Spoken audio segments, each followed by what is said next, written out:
What's up, folks? So I'm experiencing the too much month at the end of the money. So I'm out here hustling on DoorDash, but I'm telling you what, I'm about to get go back to a 9-to-5. I'm about to go back to a W-2 job. And you know what? That W-2 job is not actually guaranteed because I'm going for certification, folks. I'm working on my IT cert and trying to get into the IT field, even though back in the day I did a bunch of IT stuff way before they were asking for these certs and these degrees and all this stuff, and I've got hands-on, but that don't matter. But anyway, so one of the things I want to say is, you know, I do not want to do this. So everybody goes back and forth about, you know, DoorDash and Uber and all this different stuff, and you know what? You know who gets the most flack? The content creators. You know, Uber and all these companies, DoorDash, be it, they still make money while we're sitting here bickering with each other back and forth. But I just want to put this out. So what I've noticed is that DoorDash will, you know, fire up red, you know, on the map. And there's a specific area that I take and I start doing deliveries in, and I stay in that area. And what I've noticed is that every time when I venture out in other red areas on the map, DoorDash starts giving me really garbage orders. Now, the area that I do not mind doing that area because it's consistent. As long as I stay in that area, it's all good. But as soon as I start venturing out into that area, out of that area, all hell breaks loose. I get the nickel and dime orders. You know, the orders that, you know, they tell you to, you know, decline and all this different stuff. But DoorDash, you know, when you decline all those orders, I feel like DoorDash just wants to really kick you off their platform. And they will not give you the opportunity to make money. Now, DoorDash initially was one of my highest earning apps. I used to go to my what do you call it? My dash card or whatever. And I would always have at least $300 a week on my card. Now it has dwindled down. Sometimes I'm at 40, sometimes I'm at you know, the highest I've been in a while maybe it's been about 100, 200 something. But I used to have some fat checks coming from DoorDash, and it was my go-to, and I raved about it. And also when DoorDash, the majority of the time, I got a bunch of Walmart orders. People would bitch and complain and say, oh, I hate Walmart. They have to be carrying this and that, but I'm a strong boy. So what I'll do is that was my workout, and I enjoyed every minute of it because I used to get tips and everything was all good. But all of a sudden, everything changed. And I go online and people talking about, oh, DoorDash has this new pay program and DoorDash is doing this. And I'm like, could we please just stick to the way it was? There was nothing wrong with the way it was before. And even I have there's an area, a place where I live at that was high, constant DoorDash deliveries. And then when they made that change, DoorDash started failing. And here's the thing, folks. So they say high saturation of drivers and all this different stuff. On my runs, I'm not encountering a bunch of DoorDash drivers. I'm not. These DoorDash drivers, a lot of DoorDash drivers have found out just like me. They're like, shit, I got to get a job. You know, I got to go back to a W-2. So this is what I want to say, folks. So anyway, but what I do now is I just stick to this one area. I mean, and DoorDash will probably screw that up for me in the future, but I stick to this one area and it keeps my percentage up. You guys see now that I'll probably jinx myself with this video, but 97 completion rate, 4.9 customer rating, you know, I'm on the green, but earlier and on time. Now, what I don't like about that earlier on time, see, that's bogus, because a lot of times I'm waiting at the restaurant, folks. I'm waiting at the restaurant. I'm informing my customers. And here's the one thing, folks. I'm not one of those. This is what I want from my the staff at the restaurant. What I always try to push without getting in a huge argument. Just give me a time estimate. I don't care if you got to push it out. I don't care if you tell me an hour. Just let me pass that information on to the customer, and they can choose on whether they want me to wait or not. And here's the thing, folks. When I'm waiting, I'm not just waiting, I'm multi-apping. So so this has happened a lot. I've seen this happen a lot. You know, customers will be now, well, I see you moving around the map. What's going on? Look, I'm moving around the map because I'm multi-apping, just straight up. Because your order that you're waiting on is taking forever. KFC, Popeyes, Wendy's, Burger King, all these different places, Sonic, I'm not sitting there waiting. I am multi-apping. I wish, you know, all these companies are trying to get you to stop multi-apping and different stuff, but you can't make no money, folks. And what does that do? So after you find yourself living paycheck to paycheck, you're going to have to come to terms with yourself and say, I might have to get myself back into a regular job. And it's sad to say it. I love being a DoorDash driver. I love being an Uber driver. I love being a Spark driver because when I'm in my car, I'm listening to podcasts. I may be recording some video on the way with my GoPro. I may be doing all kinds of stuff and enjoying my day. But when the payouts are not there, the payouts are not there. And everybody in the comment section on all these sites, they attack the content creator. You know, I used to watch, you know, I would get mad each time watching Bentley Coupe because I'm like, Bentley Coupe is not saying the negative side of DoorDash. He's just pushing all the positive. You know, you go on there on Pedro, you go under Pedro's comments. People are like, Pedro's just a shrill for the DoorDash. But no. But the thing though is look, Pedro, Bentley Coupe, all those guys, everybody, UMD, all those dudes that are doing this, look, they're making YouTube videos, folks. So regardless if DoorDash is doing bad or any of these companies doing bad, they're still trying to capitalize off of pushing content. They to a certain extent, I feel like a lot of them really don't care about, like, you know, the negative or whatever. They're just trying to push content. And you can't, and really, I mean, can you be totally negative in your comment? I got in an argument with a family member about this earlier, but I am not a negative person, but I'm quick to point out negative stuff. Like I'll say, hey, this is not right, or this is not right. You know, I like being realistic, but the thing though is, folks, is that the way these companies are working back in the day, and everybody really still wants to stick to these companies because they were used to the freedom. You know, you're basically, when the wages and everything went down and you're not making that much on DoorDash or any of these platforms, you're just like, damn, I miss the good old days. And some people are stuck. And even myself, I have to like wean myself off this, like, man, okay, you know, I'm not making, you know, the good money that I used to. It's just like, man, you know, I'm not getting any further in life, you know, whatever. And it's not like I'm going out here and trying to ball and do all this different stuff. No, just live a normal life in inflation and all the other stuff that people are talking about. You know, pay for stuff and do all this different stuff, have food in the house, you know, all this different stuff. But what I'm saying, folks, is that really the way, you know, and, you know, maybe, you know, they talk about later, you know, robots taking over jobs. But what I'm saying, though, is in whatever time you're doing this, be it now or whatever, is that you got to be really strategic, folks, because these apps are not paying like they used to. And you can't be out here, you know, getting mad at your fellow content creator. You can't be getting mad at your fellow DoorDash driver that you see in the street. You know, you just have to roll with the punches. And that's what I've been doing. But I saw a video just yesterday where they're talking about is DoorDash dead and blah blah blah. But it probably is dead in certain areas. But I say, since the platform is still up, there's people that are still clinging to it. And then when there's that flux of people that say, hey, I can't take this anymore, I'm going back to the regular job, that then, you know, kind of levels the playing field, and then drivers are still back out here and they're getting something. But when I talk, and I hate this though, but people, like, be it negative or whatever, but people are, you can get mad at someone's experience, but that's their damn experience. That's what they're experiencing. Somebody may be in an area, like, look, my stuff, green. There may be another person looking at my video, their stuff is red or whatever. They had a bunch of just crazy stuff happen that messed up their analytics. But that's their experience. You cannot take that from them. But I get so mad at people, like I said, they push just the positive.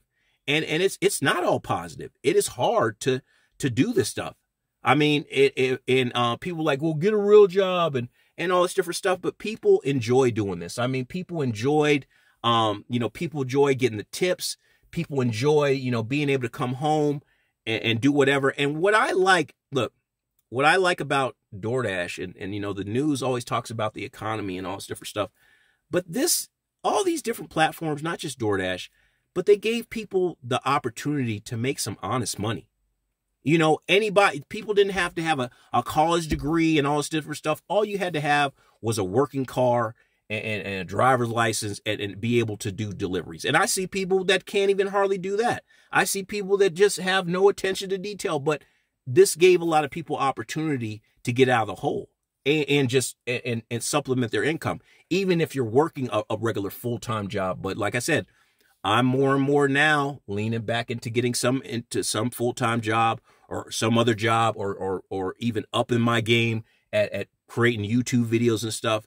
But I never really wanted to do YouTube videos strictly on, DoorDash or any of these platforms because I felt like the game is oversaturated. There's already people out there making thousands and thousands of videos about this stuff. I don't think I'm saying anything new than anybody else. But one thing I do want to say is that look at those deliveries down there. There's people with more deliveries than that. But when I say something, it's it's not educated, but I'm not just speaking from just the whatever. So anyway, what I started doing, and like I said, they'll probably do something to mess up my analytics, but there's one area that I do, and I don't even come on the platform until that area is lit up. I don't, because the experiences that I've had where I went where the whole map was red was basically, the other night I did a Safeway pickup, and when I did the Safeway pickup, they were asking me to shop for items. And I started shopping, and it was like it was like every single item was out. It was like only one item was out there, and I said, God, I'm not driving way to drop this one item off. I was like, it's not worth it. So I canceled that order, and then another one popped up, and then it was at some place where I knew there was a long wait, and then I saw on it, your what does it said? Your acceptance rating or complete. It said no. It was what it was. It was my acceptance rating. I think it was my acceptance rate. Yeah, because my acceptance rate was like 98, and it started saying your acceptance rate will go down to this. And I said, look, this is ridiculous. I said, just because I declined that order, that's not, it's not beneficial to me. So I was just like, I called it a night, and I was just like, you know what, folks, I'll just jump on Spark or Uber or some other platform the next day. But DoorDash has become really stringent on trying to cycle you in to take these garbage orders. And like I said, it's not everyone goes back and forth, but DoorDash they're still on top. I mean, they're the ones making the profit. If everybody just said, would strike or whatever, go off the platform, maybe they'd be like, oh, well, we're doing this new incentive program to get drivers back or all this, but probably not. Here's the thing about these platforms though too, is like, they like to get inexperienced people on the platform that, you don't want to do no wrong. Oh, I got to take everything. Oh, it's $2 here. No, I used to get so mad, at the very beginning, I was like that. But after I learned the game quick because I started watching people's videos, but I felt sorry for look, I'm going to tell you folks, there's a lot of people in reality.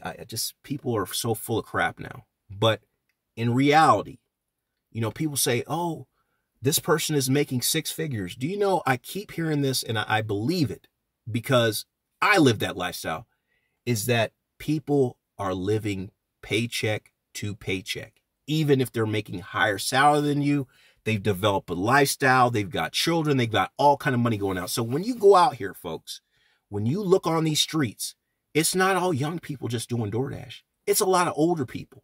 And what does that mean? They try to keep their pride and say, oh, I'm just out here, to earn a little bit extra money. No, you're not. Because if you had it well off somewhere, you'd be on some beach somewhere, you'd be vacationing, you would be spending time with your family, you would be doing so many other things than doing this. You cannot say this job, you risk your life out here. All these DoorDash drivers, when you're out here in this traffic, you're out here doing this, you're interacting with people, there's better places you could be if your money was right. And I'm, like I said, it's a work in progress. I'm working on my stuff too. Because I watched this video today and I'm like, dang, I fit the freaking description. Like, I'm not doing the right things with my money. I'm spending this, I'm spending that, and anticipating getting this and putting this here and juggling this there, and then coming up with nothing. But I would say, you know, for the most part, everybody's out here hustling, using these different programs to hustle and make some extra money for whatever. But don't tell me, and it's crazy because it makes you think like this is the only game in the house, you know, because let's talk about investments. You hear people talk about investments, but it's just like the quick turnaround. The thing about these apps, though, what is addictive and what kind of makes sense is that when you need money, you get it then. You know, I cash out the same day if I need that money. You know, any other venture that you're in, that money may be tied up. But I feel like this is me being honest. I got to get myself off this. I got to find another way to survive, not just be surviving off of what I make as a delivery driver. And I've had full-time jobs. I've had plenty of full-time jobs, a whole life. I have a whole other career besides this that I have. But what I'm saying, though, is even with that, I don't feel like I've made it. I don't feel like I'm getting ahead. So if I feel like that, I can just imagine the amount of other people that feel like that or are actually experiencing it, because people don't know. I mean, people see, you know, I look at someone driving a freaking Corvette, and in my mind, I'm like, is it paid for? You know, are you going to go through a divorce in the next, you know, what month or so or whatever? And people take, you know, somebody take half your stuff. You know, I don't know. So I don't envy people because I know there's work and sacrifice that goes behind that. So when you sit here and see now with social media, we see all the freaking highlight reels. You know, we see, oh, this person got this, oh, this person had that. And when I talk to people, when I have really serious, down-to-earth conversation with people of all pay grades and whatever, I realize that people go through their own personal struggles and strife. And some people, like I said, some people don't even want to admit to that. Some people don't even want to admit that as a delivery driver, you need to do more than just be a delivery driver. You know, you got to have multiple other irons in the fire. And some people will just say, oh yeah, you know, whatever. And, you know, it's just like, I don't know if you guys remember the old commercial, but it used to be like where they were asking this guy, they said, what are you going to do with your future? Oh, I'm just going to make a sandwich. And he would joke, but really the guy didn't have any idea of what he was going to do with his future. And that's the thing with these apps is like, you'll be like, oh, well, I'm just making money and I'm only doing it for here. And then you look, you know, years on down the line. I mean, I've been doing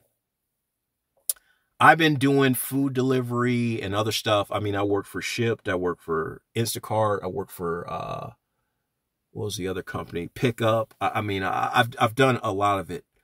And like I said, the addiction part of it is that, you know, you get to make your own schedule. And then even other times, folks, when I'm doing this stuff, there's times where I have family members in the car.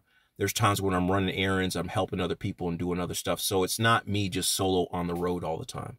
And I'm talking to people. I'm on Instagram. I'm using, you know, the Instagram voice thing, talking to people. But it's still a lot of time doing this. And then I'm like, okay, but what to what ends am I work? Is it just still this dangling this carrot in front of my face and then nothing? And that's with a whole lot of people. I mean, even people, even if you're a person, so I don't know if you guys listen to Dave Ramsey, but every time, you know, I hear, there's a lot of good stuff on Dave Ramsey. And if you guys don't like Dave Ramsey, listen to, these guys called, what's their names? How to Money. Cause they kind of give Dave Ramsey some flack, but anyway, here's the thing, folks, is you want an exit strategy. I know now I need some kind of exit strategy. I've been doing this for a while and I'm just like, oh my God. I was like doing the same thing over and over again is insanity. I've made good money on this, but the money comes and goes. It came and went.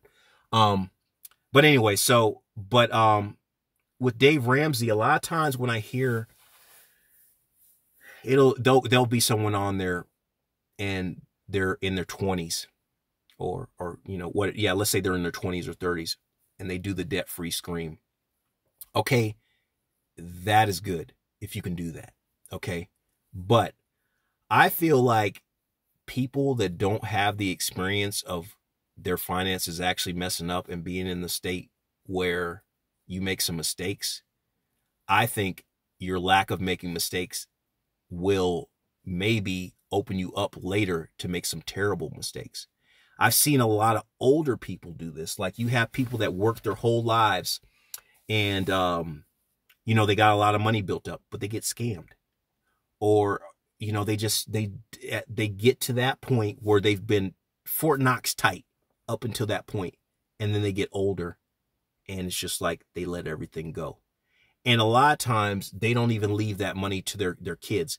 And not saying that your kids deserve it, but hopefully you raise some kids that are worth a damn. Hopefully you raised some kids that, whatever, they need some help, but they would pay you back and they'll do the best they can to get you back. But that's another thing, folks, too, is people saying I'm doing the best I can. I don't like saying that, folks. I really don't, because I feel like when you say you're doing the best that you can, I feel like you've given up. I feel like you're doing only what you're comfortable with doing. I think you're in a comfort zone, and then you feel like, because I'll say with this, folks, and I'll tell you another plus about these platforms, is with these platforms, a lot of people, and I've seen of people of all different races, but a lot of people have taught their family members how to make money by using this stuff. And they sign them up, they do all the whatever, they do the bonuses or whatever. And I think that's a good thing. But overall, I don't know, in the grand scheme of things, do people get out of the hole? There may be people out here that are taking every single cent that they make off of Uber or DoorDash or anything and investing it, or finding something else and put it into a business where their money grows. But there's other people, like myself, I take the money, I spend it, and then I'm back in the hole again. I'm like, what am I doing? I should know better than this, but, I don't, even listen to Dave Ramsey, you'll hear people say, we ate peanut butter for a whole month, whatever, 6 months or 12, a year or whatever. And I'm just like, nah, I still get out and live life. So with my DoorDash payments and different stuff, all the money I get together, I'm buying video games, I'm buying Bluetooth speakers, I'm buying flashlights, I'm buying all, going out, living life, doing all this different stuff. But it's not enough. It's not enough to just live a normal lifestyle. I'm not doing anything fancy. I'm not eating at the most highest end restaurant, but I'll go, I'll take my mom out to a decent Chinese food restaurant or whatever occasionally now and then and go buy groceries and stuff. I'm not doing anything extravagant. But what does that say? That means your regular cost of living is higher. And some people don't want to admit that. I had talking to people, even single people, okay? When you're getting a job, okay, this is what you got to think about, even with this stuff, is what I like about the food delivery stuff is that I'm not locked in. Okay, so, I don't know what the pay, the salary is at Sonic. Okay. So let's say, for instance, the Sonic delivery, you're in there busting your ass at Sonic, you're making fries, you're doing all the stuff in Sonic, and you're only making $15 an hour. I'd rather be the delivery driver where I have the potential to get a $15 delivery and a tip. That's just me. I mean, and here's the thing, folks. I'm going to do it. I'm not going to spoil it here, but I'm just going to say, I love covering in real life what happens in food delivery. The real life interaction of what really happens, because I've seen this. Some restaurants have gotten with the program. Some of the restaurants, they're up, they've changed the way they do things to facilitate the influx of drivers and regular customer flow. Okay, there's some organizations and restaurants that are still operating archaically, and you know what, those restaurants that they're operating archaically, people are quitting. And those are the restaurants where you have your long wait times. Those are the restaurants that are dirty. Those are the restaurants that have the filthy bathrooms. Those are the restaurants that you're just like, why did I come here? You know, as a delivery driver, you're like, why did I come here? Those are the restaurants that that'll be on your blacklist because they haven't gotten with the times. But also with that, you know, those are the restaurants you hear people cussing at each other. Those are the restaurants with the confusion. But I want to stop this here. You guys saw that Walmart thing popped up, so I'm going to see what that is for tomorrow. But to tell you the truth also too, folks, Walmart Spark was my go-to for a hot minute. I was making good old money, and then Walmart Spark died too. Peace out.